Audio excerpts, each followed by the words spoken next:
दोस्तों नमस्कार। यदि आप इस वीडियो तक पहुंच गए हैं, ये वीडियो का नोटिफिकेशन आपको पहुंचा है और वीडियो का टाइटल आप पढ़ के यहाँ तक आए हैं, तो हम उम्मीद करते हैं कि आप एपीएस में जो लगातार नेगेटिव न्यूज़ आ रही हैं, जनवरी के शुरुआत से ही कुछ ना कुछ ऐसे अपडेट आ रहे हैं जहां पर हमारे रिटेलर भाइयों को काम करना मुश्किल हो रहा है, उनकी इनकम कम होती जा रही है और लगातार आप निराशा के भाव में जा रहे हैं। तो ये अपडेट आपको एक पॉजिटिव न्यूज़ के रूप में हो सकता है। हालांकि मैं नवंबर 2023 में ये वीडियो बना चुका था। 2 नवंबर 2023 आज से लगभग 6 महीने पहले एनपीसीआई ने अपने बैंकों को निर्देश दिया था, जिसके बेस पर मैंने ये वीडियो बनाया था। दोबारा मैं ये वीडियो इसलिए बना रहा हूँ क्योंकि फिर हमारे कुछ मित्रों ने, यूट्यूबर भाइयों ने ये वीडियो बनाया है और उनके वीडियो हमारे कुछ रिटेलर भाइयों ने हमको सेंड किया कि सर ये इस टाइप का वीडियो हमको यूट्यूब पर मिला है, क्या ये बात सही है या ये बात गलत है, कहीं ये केवल व्यूज़ हासिल करने के लिए तो वीडियो नहीं बना है। तो मुझे लगा कि मुझे भी इस पर एक वीडियो बना के सारे भाइयों को जानकारी देनी चाहिए। तो मैं बिना प्रूफ के, बिना पुष्टि वाली जानकारी पर कोशिश करता हूं कि वीडियो ना बनाया जाए जब तक मैं खुद संतुष्ट ना हो जाऊं। और पहले भी मैंने वीडियो बनाया क्योंकि उसका सर्कुलर मेरे पास था। स्क्रीन पर भी आप सर्कुलर देख पाएंगे और जो लोगों को सर्कुलर चाहिए है, इस वीडियो के डिस्क्रिप्शन में मैंने उस सर्कुलर की लिंक दे दी है। एनपीसीआई का ये सर्कुलर है, 2 नवंबर 2023, आज से 6 महीने पहले का है। और उम्मीद ये करते हैं कि 6 महीने हो जाने के बाद भी अभी बैंकों ने इस पर इम्प्लीमेंटेशन नहीं किया है, ये लिमिट अभी तक सेट नहीं की है, लेकिन हो सकता है कि आने वाले समय पर ये सारी चीज़ें हो जाएं। तो पहले आप इस वीडियो को पूरा सुन लीजिएगा क्योंकि क्या इसमें पॉजिटिव न्यूज़ है और क्यों ये इम्प्लीमेंटेशन नहीं हुआ होगा, उस पर मुझे अपने अनुभव और अपने सूत्र जो हमारे हैं कंपनियों में, जब हमारी बात होती है कि क्यों ये इम्प्लीमेंटेशन नहीं हुआ होगा, बैंकों से बात होती है, तो ये क्या कारण है वो मैं आपको आगे बताऊंगा। सबसे पहले एनपीसीआई ने 2 नवंबर 2023 को सारे मेंबर बैंक जितने भी एपीएस को सपोर्ट करते हैं उनको ये एक सर्कुलर जारी किया था। स्क्रीन पर आप देख पा रहे हैं। अगेन मैं बोल रहा हूं कि डिस्क्रिप्शन में मैंने लिंक दी है। इस पर बैंकों को ये निर्देश दिया गया था कि वो अपने कस्टमर को मिनिमम 5 जो ट्रांजैक्शन है एपीएस के माध्यम से, विड्रॉल ट्रांजैक्शन है, वो अलाउ करे। अभी आप देखते होंगे कुछ बैंक महीने में 1 दे रहे हैं, कुछ 2 दे रहे हैं, कुछ 4 दे रहे हैं, कुछ 4 से ज़्यादा दे रहे हैं, लेकिन वहाँ पर वो चार्ज ले लेते हैं। हालांकि वो चीज़ ठीक भी है कि अगर चार्ज भले ही लग जाए लेकिन पैसा निकल जाए। और मिनिमम यहाँ पर उनका बात था कि आप जो 5 ट्रांजैक्शन दे रहे हैं तो इसके माध्यम से व्यक्ति 50,000 रुपये तक निकाल सके। तो यदि प्रति ट्रांजैक्शन वो 10,000 रुपये निकाल रहा है, महीने में 5 ट्रांजैक्शन अगर अलाउ हो जाते हैं तो 50,000 रुपये तक का वो विड्रॉल कर पाएगा। और यदि ऐसा होता है तो इससे हमारे कस्टमर का ही फायदा है और हमारे एपीएस संचालकों का भी फायदा है। इसमें उन्होंने बैंकों को कैलेंडर मंथ के हिसाब से ये चीज़ करने के लिए कहा था। कैलेंडर मंथ का मतलब होता है, एक्चुअली कैलकुलेशन 2 प्रकार से होता है, एक होता है कैलेंडर मंथ और एक होता है डे मंथ।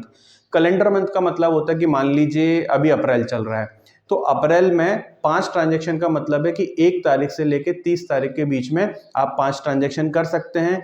यदि आपने 20 तारीख को ही 5 ट्रांजैक्शन कर लिए तो अब आपका जो नया कैलेंडर मंथ वो चालू होगा, वो 1 मई को होगा। आप 1 मई को विड्रॉल कर पाओगे। और एक होता है डे मंथ। डे मंथ का मतलब होता है कि जब आपने ट्रांजैक्शन पहला चालू किया, उदाहरण के लिए अगर आपने 5 अप्रैल को पहला ट्रांजैक्शन किया होगा तो डे मंथ के हिसाब से वो 5 तारीख से 30 दिन 5 मई को कैलकुलेट करेगा, तो आप 5 मई के बाद से ट्रांजैक्शन कर पाएंगे। लेकिन यहाँ पर रिटेलर भी कंफ्यूज होगा, कस्टमर भी कंफ्यूज होगा, इसलिए इन्होंने कैलेंडर मंथ रखा है। मतलब हर महीने की पहली तारीख से 30 या 31 जो भी महीना होता है उस तारीख में वो कैलकुलेट होगा। तो सर्कुलर के हिसाब से सिर्फ 2 ही प्रमुख बात है कि प्रत्येक कैलेंडर मंथ में 5 एपीएस ट्रांजैक्शन एपीएस के माध्यम से देना है और 50,000 रुपए तक की वो राशि निकासी कर सकते हैं। अब सर्कुलर 6 महीने पुराना है, बैंकों ने अभी तक इसको इम्प्लीमेंट नहीं किया क्योंकि आप जानते होंगे कि लगातार फ्रॉड केस भी इस दौरान बढ़ते जा रहे हैं। फ्रॉड रोकने के लिए कंपनियों ने बहुत सारी चीज़ों को लेके आए हैं, जैसे कि आप देखिए डबल ऑथेंटिकेशन सिस्टम लेके आए हुए हैं, मल्टीपल आईडी आपकी नहीं चल रही हैं। दूसरा जो फिंगरप्रिंट है जिसमें कि क्लोन की सबसे ज़्यादा संभावना रहती है, वो भी बंद करते जा रहे हो। 30 जून को आप जानते हैं कि हमारी L0 डिवाइस बंद हो जाएंगी, L1 आ जाएंगी।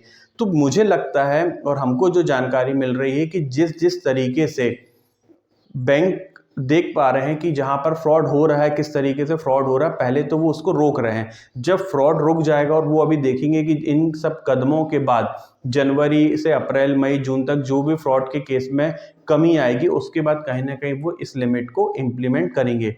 कुछ और बदलाव हैं जिन पे मैं अभी शॉर्ट में आपको बता रहा हूँ, आगे मैं इसको डिटेल वीडियो बनाऊंगा, उसका सर्कुलर भी हमारे पास आ गया है। पहला चीज यहाँ पर आपको बता दें कि फ्रॉड रोकने की कोशिश कर रहे हैं, डबल ऑथेंटिकेशन सिस्टम हो गया है, L0 डिवाइस बंद करके L1 ला रहे हैं। साथ ही अब जो अभी आप देखते हैं कि कई बार कस्टमर का पैसा निकल जाता है, तो यहाँ पर पता नहीं चलता कि किस कंपनी का या किस रिटेलर के माध्यम से वो पैसा निकला हुआ है।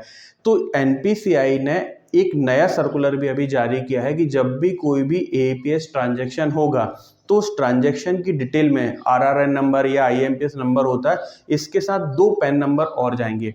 एक पैन नंबर होगा उस कंपनी का जिस कंपनी की ID से ये पैसा निकला है, दूसरा पैन नंबर होगा रिटेलर का। तो अब इससे क्या होगा कि ट्रैक करना आसान हो जाएगा कि किस कंपनी से ये पैसा निकला है, प्लस उस कंपनी का कौन सा रिटेलर है।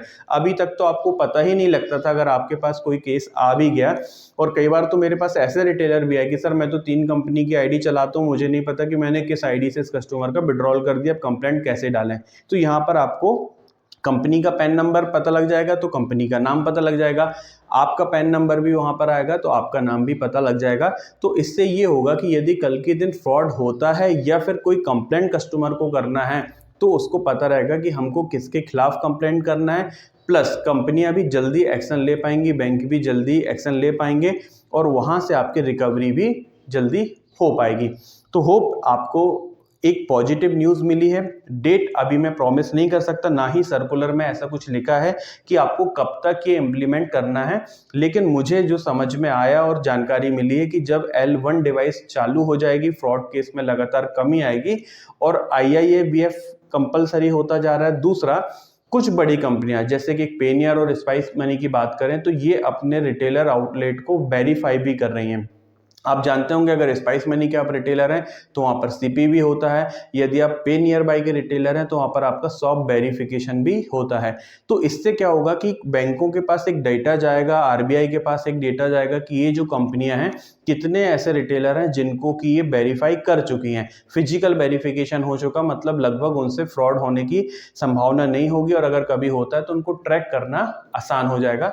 तो ऐसे जब कंपनियां अपना फिजिकल वेरिफिकेशन कराती जाएंगी रिटेलर का तो कंपनियों को भी कम डर रहेगा, बैंकों को भी कम डर रहेगा और इस प्रकार की लिमिट आपकी वापस ये चालू हो जाएगी। और हम उम्मीद करते हैं जल्दी हमको वो देखने को मिलेगा कि जब हम पहले जैसा अच्छा APS ट्रांजैक्शन कर पाएंगे और अच्छा इनकम वहाँ पर जनरेट कर पाएंगे। बस बात यहाँ पर एक आती है कि आपको वो रूल फॉलो जरूर करना है जिससे कि आपकी ID ब्लॉक ना हो, जिस पर हम पहले भी कई वीडियो बना चुके हैं, जो कि NPCI की गाइडलाइन है कि APS में कितने % आपके फिंगर होना चाहिए। बहुत सारी चीज़ें, अभी चूंकि वीडियो लंबा ना हो उस पर हम चर्चा नहीं करेंगे, अगर आपने वो वीडियो नहीं देखें तो आप देख सकते हैं।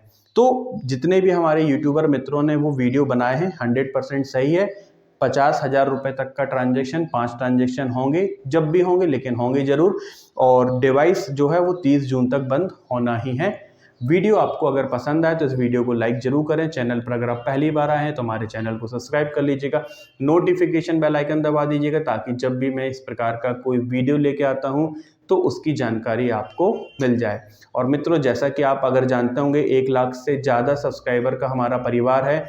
ये सब आप लोगों का विश्वास ही है और हम भी प्रयास करते हैं कि बिना सही जानकारी के आपको कोई भी इंफॉर्मेशन प्रोवाइड ना की जाए। जब तक वो ऑथेंटिक नहीं होगी, उसका कोई सर्कुलर, कोई नोटिफिकेशन नहीं होगा, तब तक हम आपको गलत जानकारी नहीं पहुंचाएंगे। सही जानकारी होगी तभी वो आपको पहुंचाएंगे। बहुत बहुत धन्यवाद दोस्तों, धन्यवाद।